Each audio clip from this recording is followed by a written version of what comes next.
All right. So, in the last class, we discussed kinetic theory of molecules or kinetic molecular theory.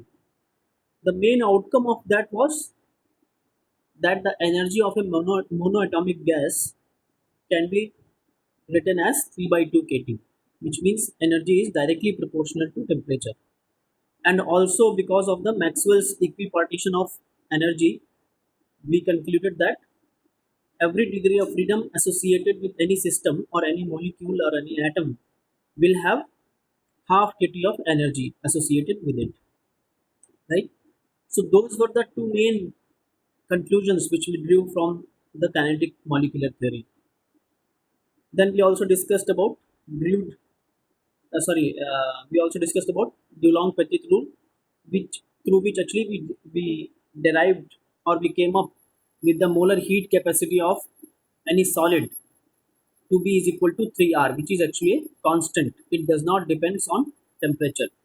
It is a constant, which is where R is actually the universal gas constant. So those were three more most important conclusions which we came up in the last class. Today we will start. We will actually apply this kinetic molecular theory for discussing the Drude model of conduction. To be clear, kinetic molecular theory is also a classical model, right? Similarly, Drude model of conduction is also a classical model. By classical model, what I mean is electrons are considered as particles. The wave nature of electrons is not taken into account in classical theories. So, Drude model of conduction, that is also a classical theory.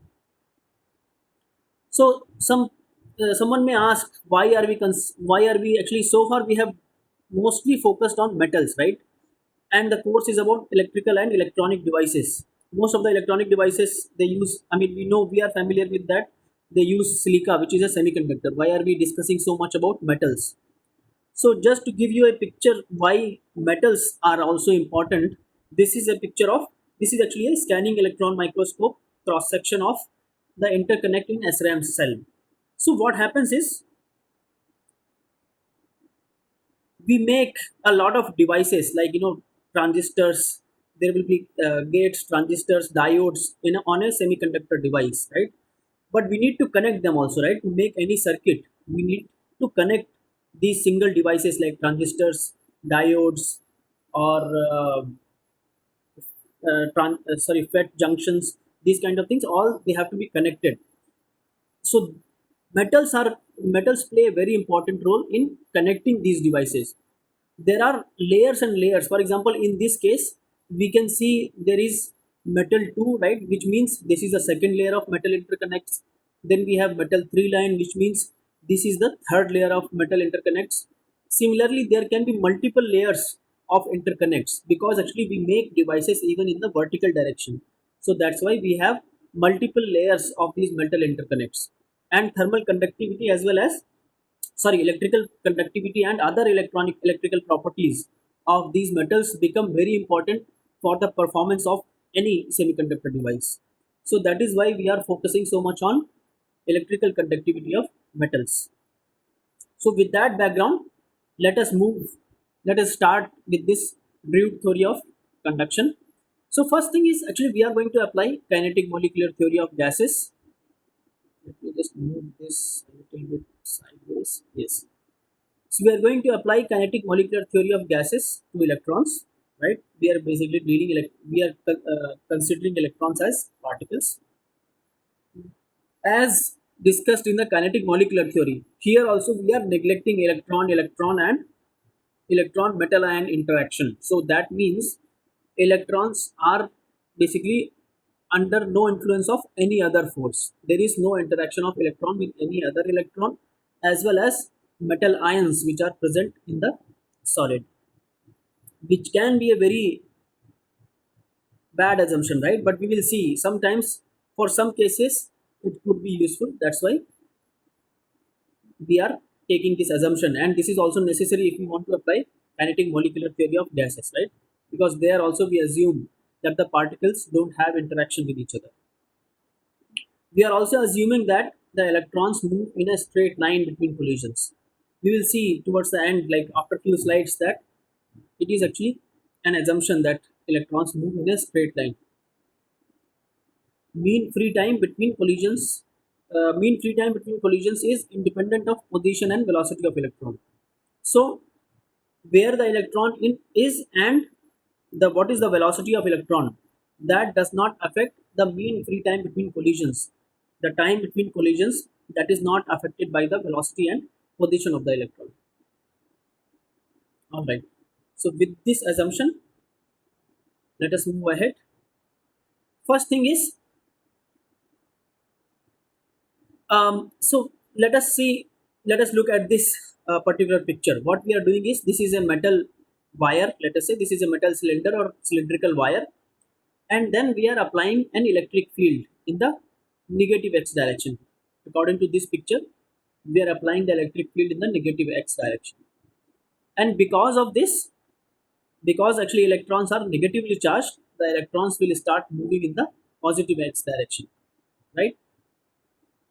One thing which should be noticed is that I have emphasized this point by making it bold also, that average velocity. So we are going to define the drift velocity. So drift velocity is defined for as average velocity of conduction electrons, only conduction electrons, in the presence of electric field, and that is defined as the drift velocity. So conduction electrons, what I mean by conduction electrons is actually those electrons which are free to roam around in the crystal. Because, for example, copper has a lot of electrons, right? I think 27, if I am not wrong. I may be wrong actually. So, whatever is the total number of electrons, but it has on one atom of copper, it has only one valence electrons, because there is only one electron in the last subshell, which is 4s. In 4s subshell, we have only one electron which is free to move around in the crystal. So as we can see here, there are a lot of ions, and these one ion, the one ion can have many number of electrons, but it will be having a very limited number of valence electrons. So for defining the drift velocity, we consider only these valence electrons which are free to move around in the crystal.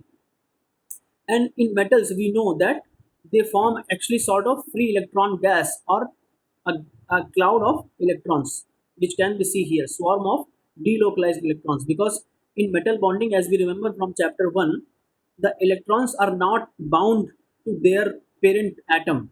They are actually, because they are free to move around in the crystal anywhere, they form sort of a free electron gas, or swarm of delocalized electrons. So this is how we can visualize the electrons in a metal. So we will consider only these electrons which are moving around freely in a crystal. And once we have that, we can define the drift velocity as average velocity in the presence of electric field. This is also very important. In the next slide, we will see why it is important. But to define the drift velocity is defined only in the presence of electric field. In the presence of electric field, the average velocity of all the valence electrons or the conduction electrons, we can, that this is very simple, right? We can define this velocity as, thus we know the average, how we define the average of any quantity, right? So this becomes the drift velocity. Now let us see how we can define the current density. Current density can be defined as delta q, which is the charge passing through a cross section divided by the area of cross section and time which we are considering, right? Delta q, charge is passing in delta t time through a cross section area of a. So that is why, that is how we define the current density, delta q divided by a times delta t. Now let us look at this picture here. Look, we can see this is a cross section. So we want to see how many electrons will pass through through, let us say, this cross section, right? Or in this picture actually it is shown here. So let us see how many electrons are passing through this cross section, right? So if the drift velocity, which is the average of all the average velocity of all the electrons, is vdx, then vdx times delta t, from this distance, the electron which is farthest, basically the which is here, that will be able to cross this cross section in delta t time, right? All the electrons which are in between, they will also be able to cross this particular area, right? So that's why the volume which we can consider for the number of electrons, that will be is equal to Vdx into delta T, right? And if n is the electron density, we can say that we can multiply it by n times E, that will become the charge, because Vdx delta T is only the number of electrons which will pass. And then, sorry, the volume of the electrons, volume through which, volume in which basically the electrons can pass through this cross section. Then if we have to multiply by En and A, right? And then simply the Jx or the current density will become Ne Vdx. So this we will remember, we will use this in the upcoming slides to define, to derive certain relations. I hope this derivation, or basically the concept of current density, is clear to everyone. So now, why is the application of electric field important, right? If we look at this picture, why is this not disappearing? Yes. So let us look at this picture. When there is no electric field, we can see that an electron will start moving, and then it will move around randomly, because there is no actual force which is working on the electron. We have already neglected all the electron interactions and electron metal ions interaction. So it can basically it will roam around, and then it will go through a lot of scattering events, right? So a conduction electron in the electron gas will move about randomly, and in this process it will go through a lot of scattering events because of thermal vibrations of the atoms. These atoms which are there, metal ions or metal atoms which are there, they will be vibrating around their equilibrium positions. So these electrons can be scattered by these vibrating atoms, as well as other impurities and defects, which we have discussed earlier also, right? In any material, we will have certain impurities as well as defects. So the electrons can be scattered by a lot of scattering sources. These are just few examples: vibrating atoms, impurities, and defects. And because of this, actually, and the electron, we can follow this path, right? We can see that at after a certain time, it will basically go through the same cross section in the opposite direction, which means actually there is no net drift in any direction. The drift or the displacement of the electron is zero in any particular directions, because of absence of any external force and random motion of electron. Now look at, when we look at this picture, we have connected a battery to basically this particular to the end of this particular material, and then because of this battery or because of this voltage, there will be an electric field which will be generated, right? There is electric field which will be generated in the negative x direction, and then an electron will experience an external force in the positive x direction. And because of this, now, although it will still go through a lot of scattering events, via thermal vibrations as well as impurities and defects, there will be a net drift in the direction of electric field, because this is an external force which is working on the electron. So in the presence of an electric field, there is a net drift along the x direction, and after many scattering events, the electron gets displaced by a net distance delta x. In this case, the net distance traveled after a certain time was still zero, and because of the random motion of electrons. But after applying this external electric field, there will be a net displacement in the direction of the electric force, and that will actually give rise or origin to the drift velocity or drift of the electrons.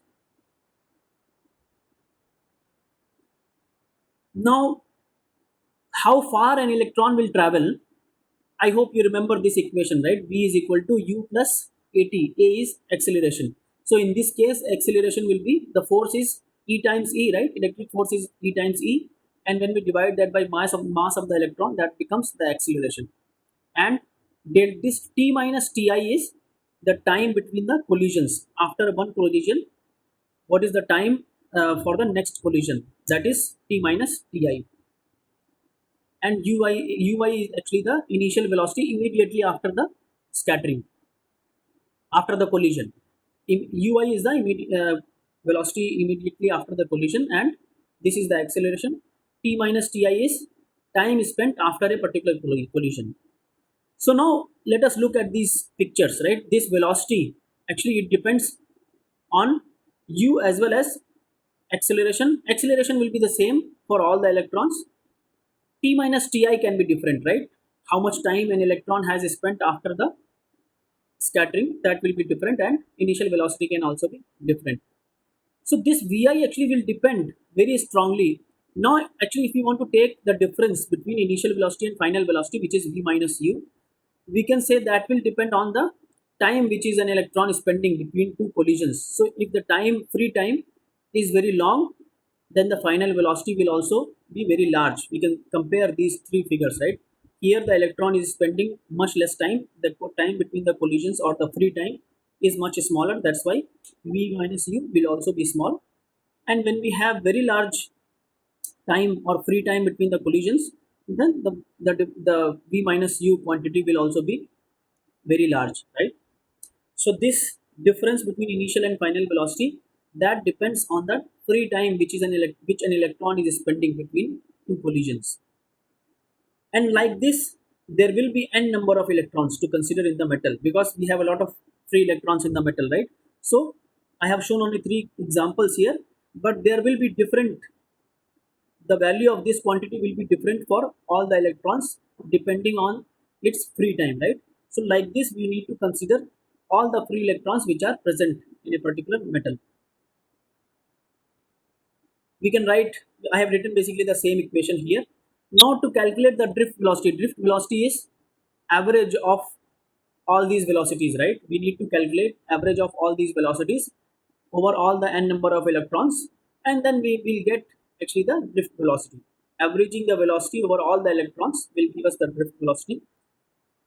And we also assume that electron can move randomly in any direction immediately after the collision. So immediately after the collision, there is no net or particular direction in which electrons will travel. They will have a very random velocity immediately after the collisions, which means if we average the initial velocity uxi, the component of uxi, it will be zero, right? Because electron can have any random velocity immediately after the collision, and this velocity is immediately after the collision.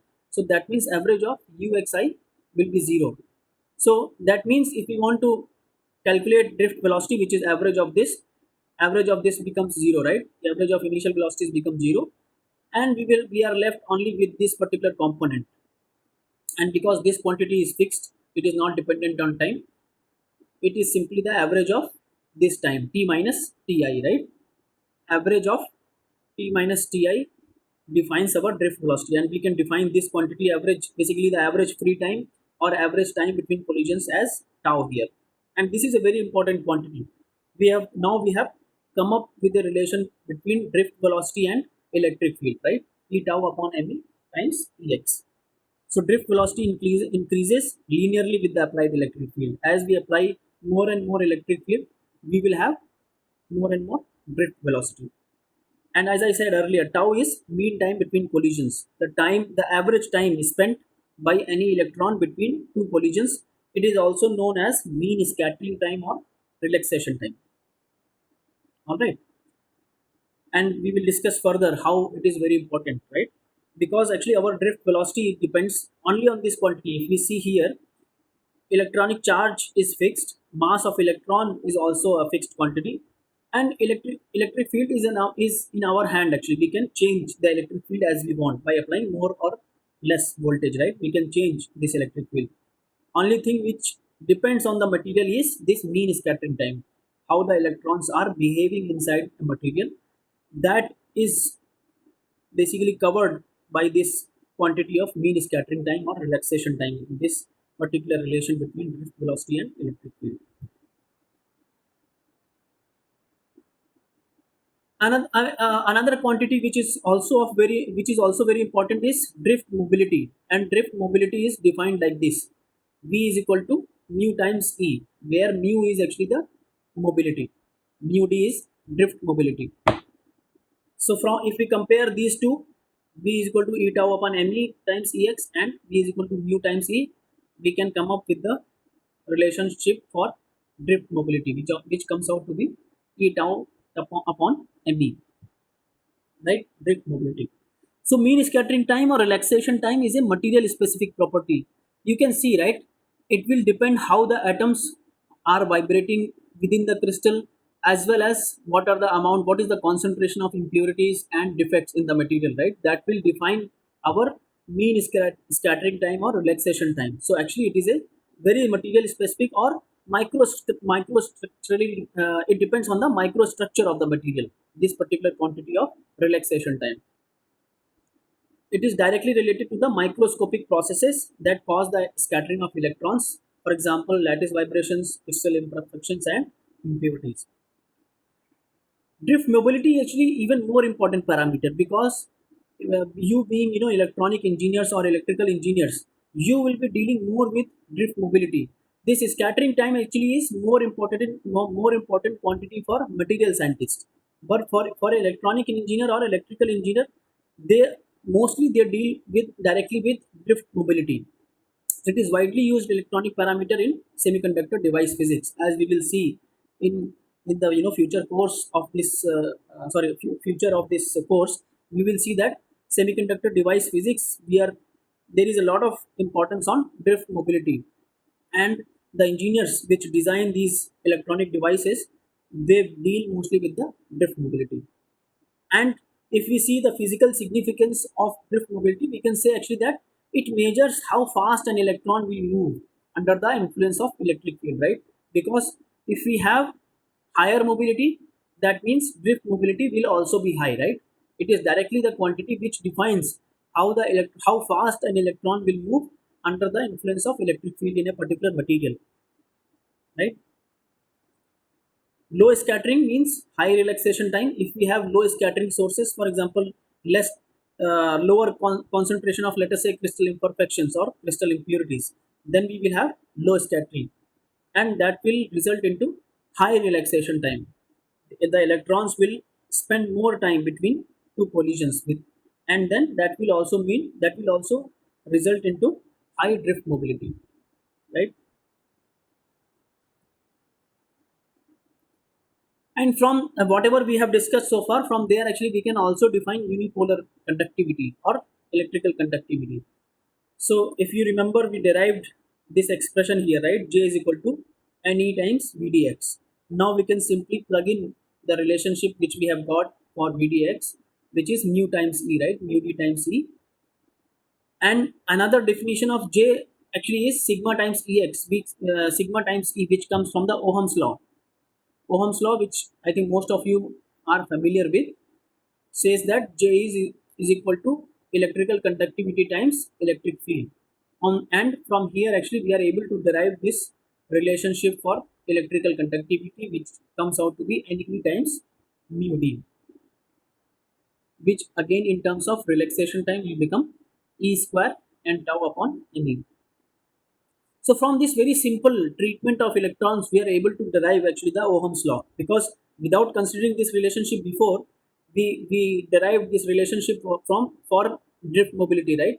And from there actually we got this relationship for electrical conductivity also. So we are able to derive the Ohm's law by treating electrons as classical particles. But you should notice one thing here, that high drift mobility, it is not necessary that if you have higher drift mobility, that will result into high electrical conductivity, right? That means if the electrons are moving fast in a material, that does not mean that that particular material will have higher electrical conductivity also, because electrical conductivity depends also on the concentration of electrons, right? If your concentration of electrons is low and the velocity is higher, you will not get a very high value of electrical conductivity. For example, we can consider metals and semiconductors. Metals have very high concentration of electrons as well as drift mobility. Some semiconductors, they have actually very high drift mobility, but they don't have high concentration of electrons. So their electrical conductivity is not comparable to the metals. So we should keep this point in mind, that electrical conductivity depends on both the drift mobility as well as concentration of electrons. Actually, there can be an alternative treatment of drift velocity or alternative definition of drift velocity. For example, here, what we did earlier, how we defined the drift mobility was we took the average of the velocity of all the n number of electrons, or a very large number of electrons. We took the average velocity of a large number of electrons. What we can also do is that we can take a single electron and observe it for a long period of time. That will be similar, actually, what we have done. That will be equivalent what we have done. Like, if you take the electron and calculate its displacement over a long period of time, which means, by long I mean that the delta t should be much larger than the relaxation time, and then that velocity will also give us the drift velocity.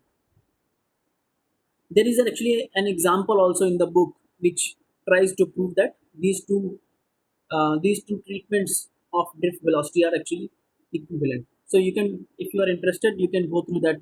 But that is a particular that is a solved example. So you can go through that example. You can try to do it yourself also. It's actually not a very difficult to prove this particular relation. Now let us go through some of the observations we can see here. According to kinetic molecular theory, the kinetic energy of an electron should be is equal to 3 by 2 kT, right? Because an electron will have 3 degrees of freedom, 3 translational degrees of freedom, right? So the energy of an electron should be 3 by 2 kT, and if we convert that energy into velocity of electron, that comes out to be 10 to the power 5 meter per second. Okay, but actually in reality, the typical velocity of an electron, sorry, there is a misprint here. This should be 10 to the power 6. It is not 106, it is 10 to the power 6. So the typical velocity of an electron comes out to be 10 to the power 6, and is actually, it is independent of temperature. Velocity of an electron depends very weakly on the temperature. We will see in the next chapter, when we see the quantum treatment of electrons, or the wave nature of electrons, we will see that the velocity of an electron is independent of temperature. And this comes out because actually we have, in kinetic molecular theory, we do not consider the interaction of conduction electrons with metal ions or with each other. Because of this assumption, we get this discrepancy between reality and the kinetic molecular theory model. Because actually electrons experience very strong electrostatic force, right, from other electrons as well as metal ions, and we have neglected this very strong interaction, and due to this assumption, we get this discrepancy in the velocity of electron. And that is also because that is also the reason for Drude model that underestimates conductivity of metals at low temperatures, because actually it assumes a constant mean free path. We have assumed that the mean free path is constant over the range of temperatures. We have not considered the temperature dependence of the constant of the mean free path, but actually it depends also on the temperature, and that becomes a limitation at the low temperatures. And Drude model actually underestimates thermal electrical conductivity of metals at low temperatures. And as I said earlier, right, you might remember the gravity is a constant acceleration, and similar to that, here also electric field or the acceleration caused by the electrical force, that is also constant. So any electron actually will move in a parabola, although we have assumed a linear path, but in reality the electrons will be moving in a parabola, right? They will be moving like a projectile when we have a constant acceleration perpendicular to the component of the velocity. Then that particle moves in a parabola, right? So here also electrons will be moving in a parabola, although we have assumed their velocity to be linear between the collisions. So these are some of the observations, actually some of the limitations, or the consequences of the assumptions which we have made to derive the Drude model for electrical conduction. Any questions so far? We have completed this Drude model. So if you have any questions, you can write in the chat box.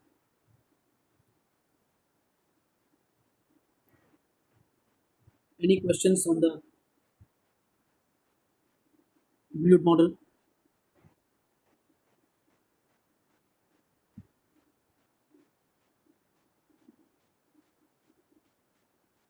Hello, hello, hello. Welcome everyone to Chess Classics You Must Know Episode 2 Who by is this? Sagar. And this is going to be a very, very interesting set. Naman Mishra.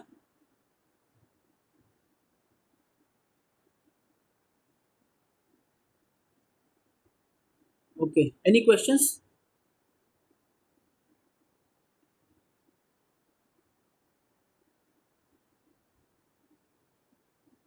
All right. If there is no more question, there is not any.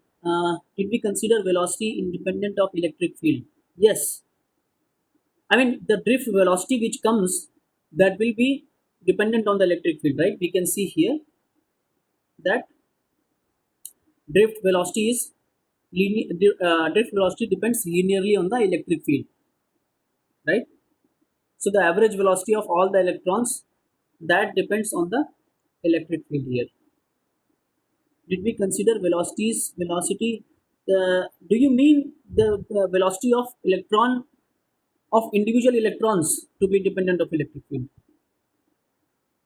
We did not make that assumption actually. The velocity will depend on electric field, right? Because in the influence of the electric field only, the electrons will be traveling. So here, if you can see here, velocity of an electron, it depends on the electric field, right?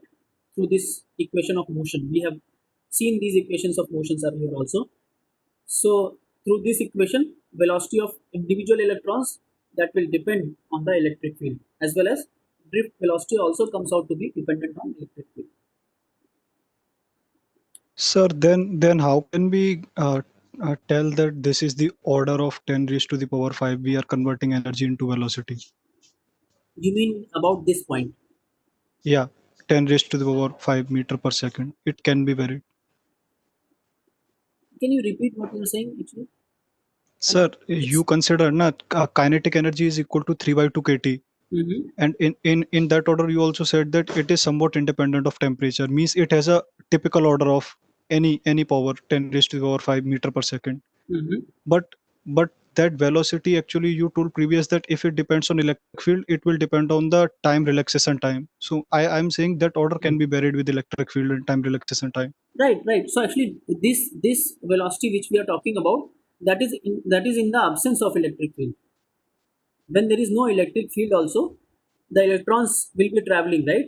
So if we calculate the velocity of electron in the absence of electric field using the kinetic molecular theory, it will come out to be 10 to the power 5 meter per second.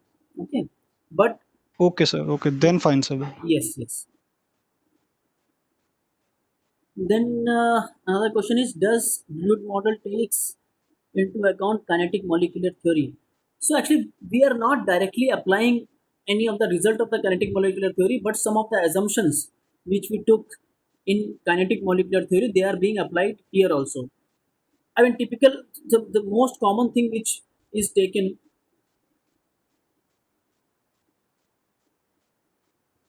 most common thing between the two is we are dealing the electrons as classical particles which don't have any interactions with any other any other particle. I mean, those particles in this case can be other electrons, as well as metal ions. So they don't have any interaction with any other particle. So that is the most that is the common assumptions, and that is actually very important assumption which we have made in both the theories.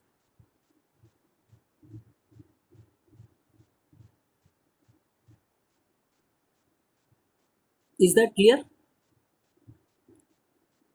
Yes, it is here, but what of the temperature? Does it make assume that it is independent of temperature or dependent? Okay, so you are saying whether we take the velocity. See, in this case, if you uh,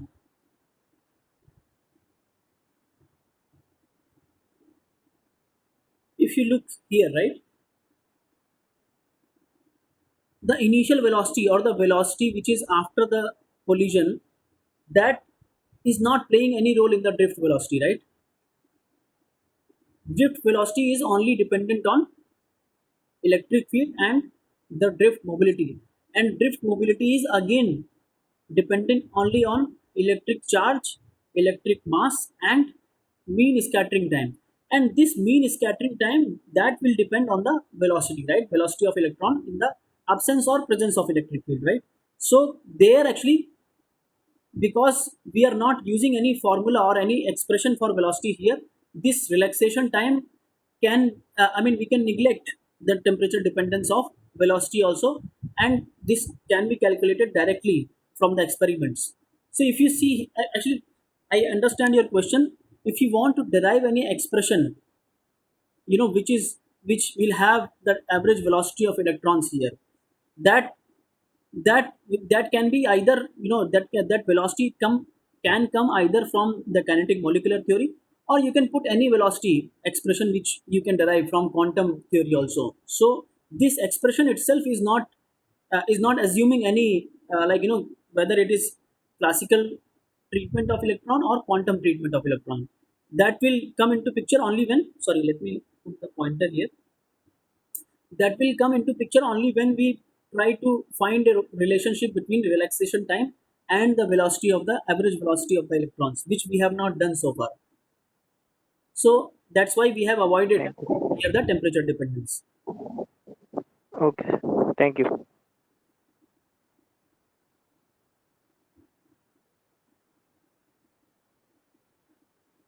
Other questions?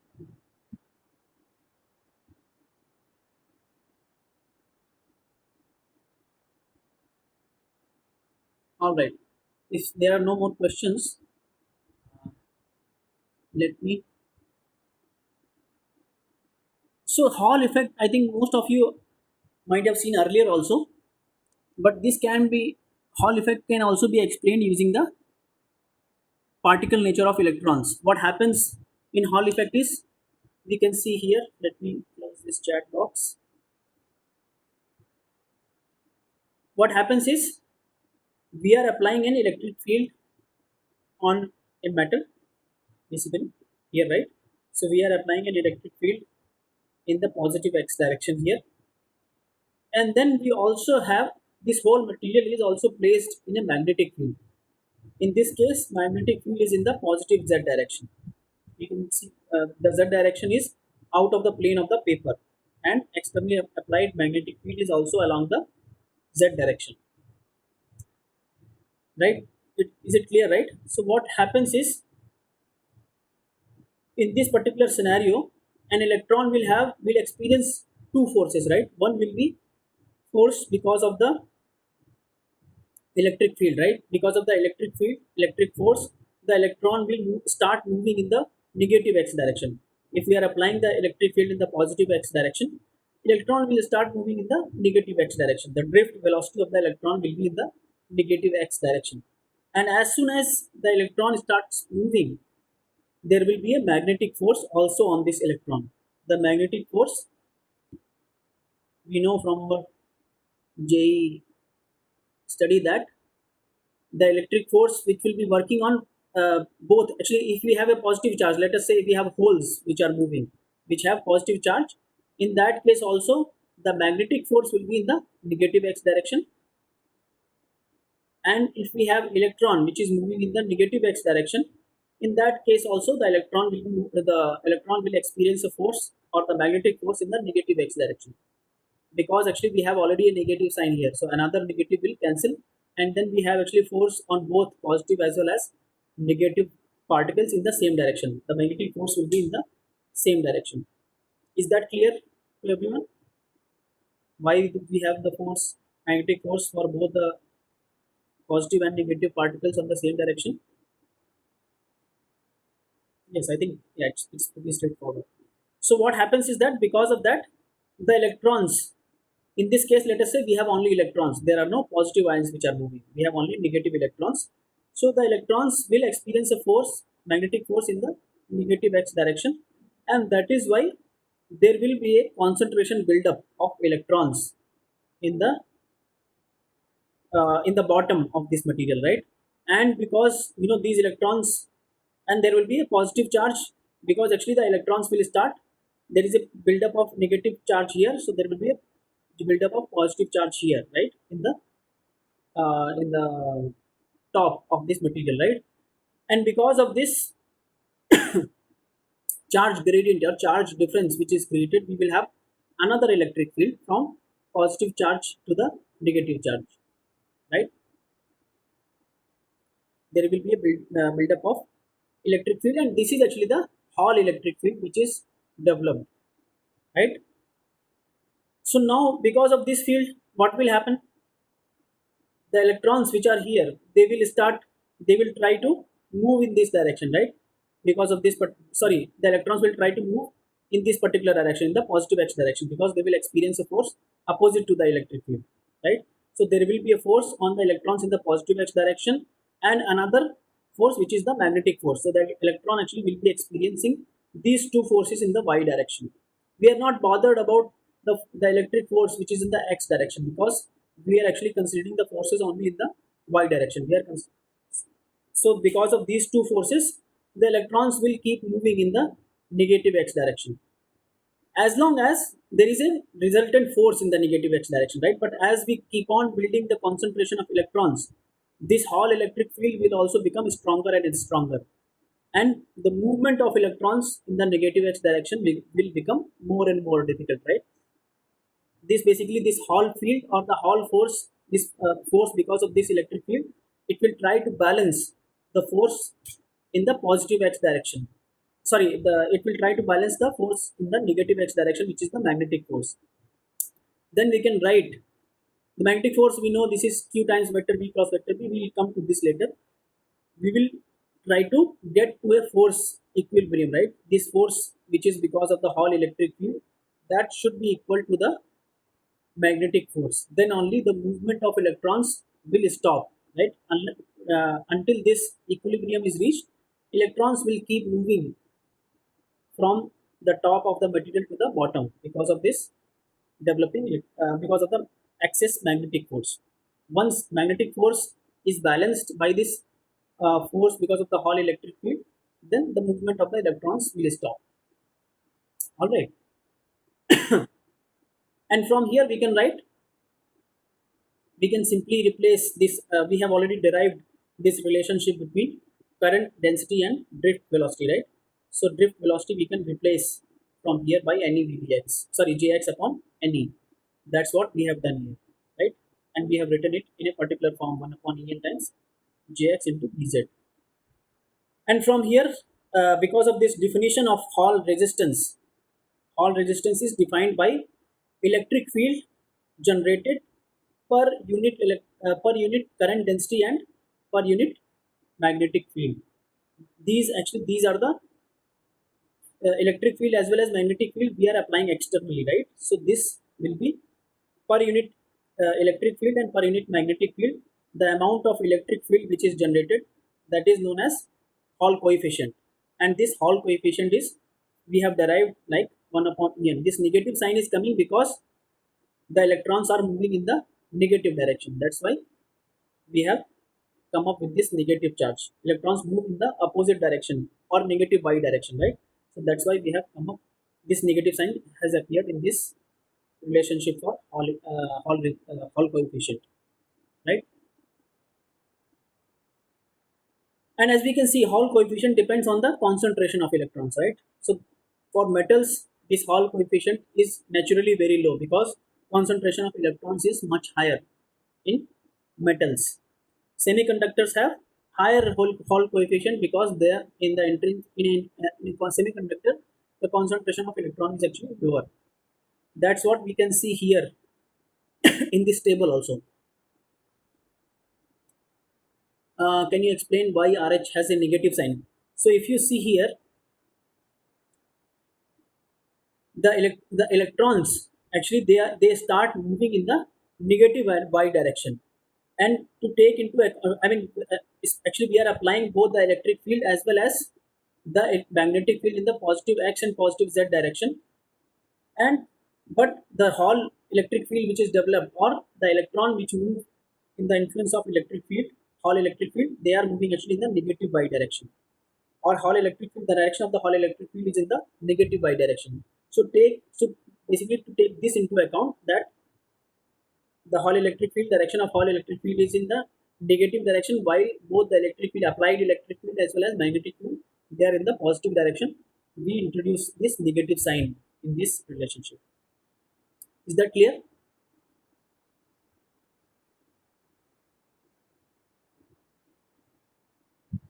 Okay. Yeah.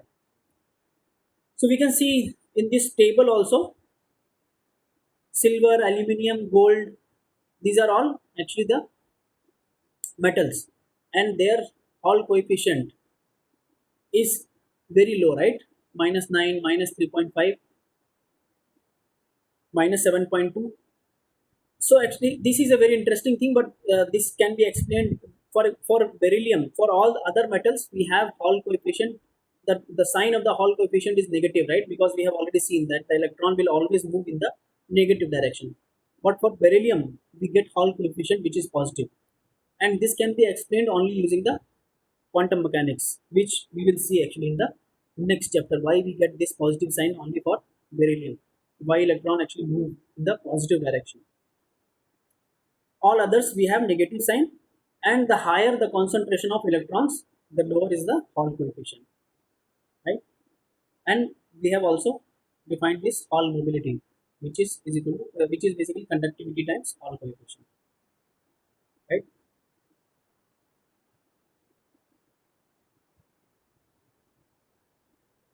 And just I will take 2 more minutes. I hope I have some more time. Yes, there is, I think, 2 3 minutes. So let me explain this thing also. So you can see here, right, in the Hall effect, we are actually multiplying two independent quantities, right?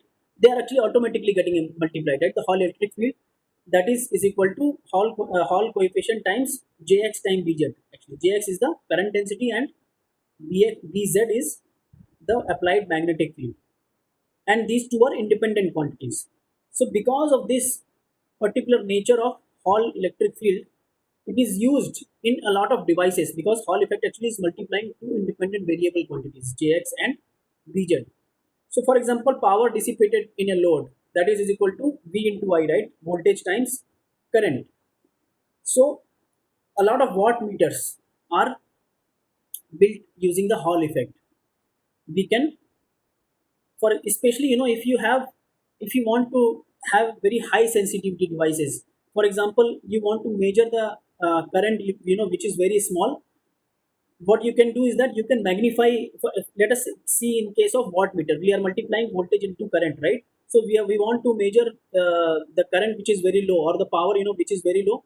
What we can do is that we can magnify it by increasing the voltage, right? If we increase the voltage, overall load, the power dissipated will also increase. So we can increase the sensitivity of magnify, some of the very sensitive parameters.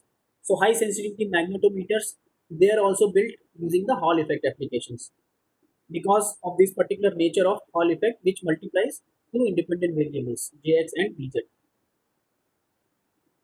So I think I will stop here for today. If you have any questions, we can take them up now.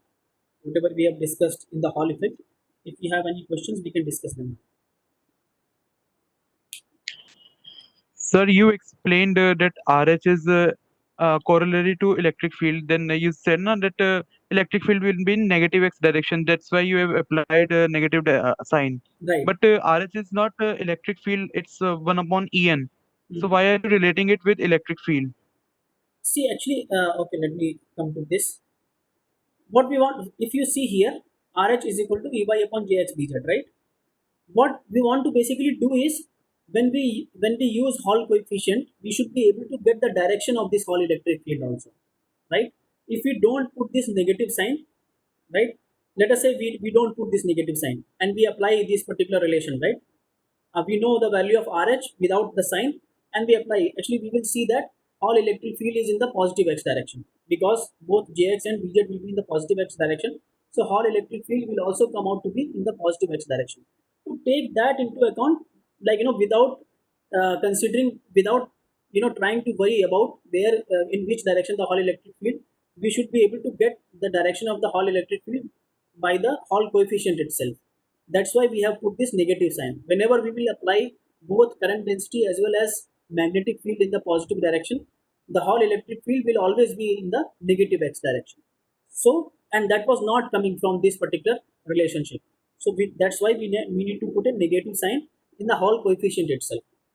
Okay, so that we get the Hall electric field sign of the Hall electric field automatically from the relationship. Is it clear? Okay, sir. Yeah. Sir. Any other question?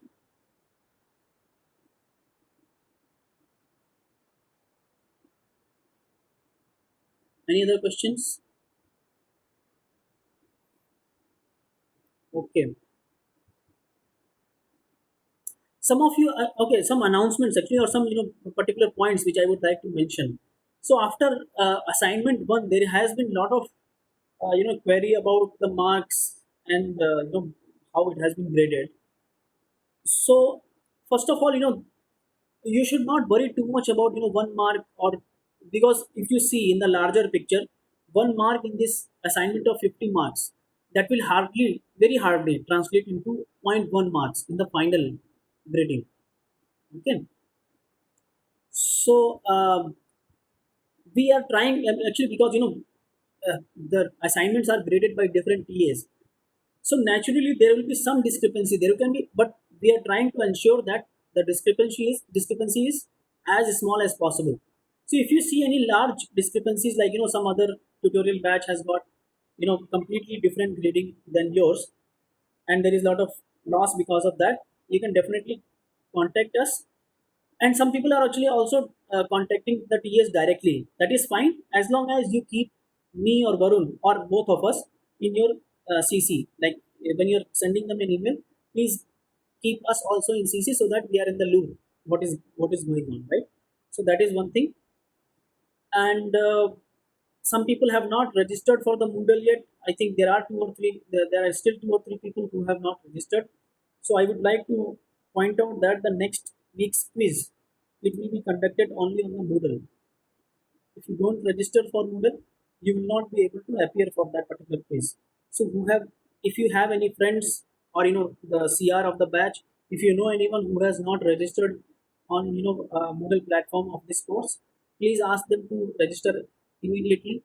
If they face any problem, they can contact me, and I will try to help them. Actually, it's very straightforward. It does not require too much. It is not really complicated. So they can register as soon as possible. I think that's it. Varun, do you have anything else to add?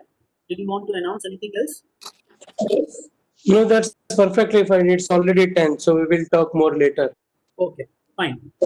So thank you, everyone. If you still have any doubts, we can take them up in the beginning of the next class, or otherwise we will continue with the topics. Thank you very much.